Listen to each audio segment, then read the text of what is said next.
White kurma எப்படி பண்ணுறதுன்னு பார்க்கலாங்க. மஷ்ரூம் போட்டு இது 200 கிராம் மஷ்ரூமுங்க. அது தேவையான பொருள் மசாலா வந்து தேங்காய், பச்சை மிளகாங்க, ஒரு வெங்காயம் வச்சுருக்குறாங்க, தக்காளி, க்ரீன் சில்லி, கொரியண்டருங்க. இது காய் வேக வச்சுருக்குறாங்க. அது மசாலா வந்து கேஷ்யூ நட்டு, சோம்பு, தனியாத்தூள், ஜிஞ்சர் கார்லிக் பேஸ்ட்டு, சால்ட்டுங்க, எண்ணெய்ங்க இவ்வளோத்தாங்க. இப்போ மசாலா ரெடி பண்ணிக்கலாங்க. கேஷ்யூ நட்டு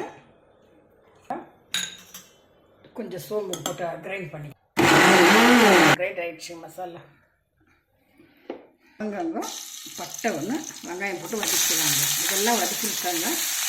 இப்போ க்ரீன் பீஸ் போட்டுக்கலாங்க. வேக வச்சுக்கலாம். மஷ்ரூம் போட்டுக்கலாங்க. இப்போ எல்லாம் மசாலா போட்டுருக்குறாங்க. காமிச்சதெல்லாம் போட்டாங்க. இப்போ கேஷ்யூ நட்டு தேங்காய் பால் ஊற்றிருக்குறாங்க. ரெடி ஆகிடுச்சுங்க ஃப்ரெண்ட்ஸ். ஒயிட் குருமா சர்வ் பண்ணுறாங்க.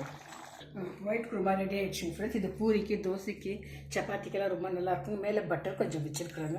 நீங்களும் ட்ரை பண்ணுங்கள் ஃப்ரெண்ட்ஸ், எப்படி இருக்குதுன்னு சொல்லிட்டு. தேங்க்யூ ஃபார் வாட்சிங்.